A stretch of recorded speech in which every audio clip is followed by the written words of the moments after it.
రైతును పచ్చని పైరులతో పరిడవిల్లాలనేది తన ఆకాంక్ష అని మంత్రి తుమ్మల నాగేశ్వరరావు అన్నారు. ఖమ్మం జిల్లా రఘునాథపాలెం మండలంలో మంచుకొండ ఎత్తిపోతలను ఆయన ప్రారంభించారు. రాబోయే 3 ఏళ్లలో ఖమ్మం, కొత్తగూడెం జిల్లా రైతుల పాదాలను గోదావరి జలాలు కడగడమే తన జీవిత లక్ష్యమని చెప్పారు. గతేడాది జనవరి 13న భోగి పండుగ రోజు ఈ ప్రాజెక్టుకు శంకుస్థాపన చేసి ఏడాదిలో పూర్తి చేస్తామని చెప్పామని, చెప్పిన మాట ప్రకారం పూర్తి చేసి జాతికి అంకితమిచ్చామన్నారు.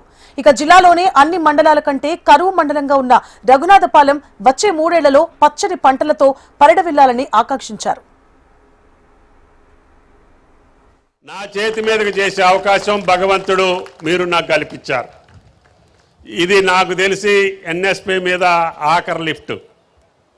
రేపు సీతారామ వచ్చిన తర్వాత ఈ ఉమ్మడి జిల్లాలో ఉన్నటువంటి అన్ని నదులకి, అన్ని వాగులకి, అన్ని వంకలకి, అన్ని నియోజకవర్గాలకి పుష్కలంగా సీతమ్మ సాగర్ ద్వారా మీకు నీళ్లు వస్తాయని చెప్పి మీకు ఈ సందర్భంగా మనం చేస్తున్నాం. అందుకని ఇప్పుడు ప్రస్తుతానికి సాగర్లో నీళ్లు ఉన్నాయి కాబట్టి ఆ నీళ్లతోటి మీ పంటలు పండించాలని, మీ యొక్క వ్యవసాయం కొనసాగాలని చెప్పి తాత్కాలికమైనటువంటి లిఫ్టే ఇది. రేపు బుగ్గవాగు కూడా వస్తే బుగ్గవాగు ద్వారా గ్రావిటీలోనే మీ చెరువులకు నీళ్లు వచ్చేటట్టుగా రేపు రాబోయే సంవత్సరంలో అది కూడా పనులు ప్రారంభిస్తానని చెప్పి కూడా మీకు ఈ సందర్భంగా మనం చేస్తున్నాం.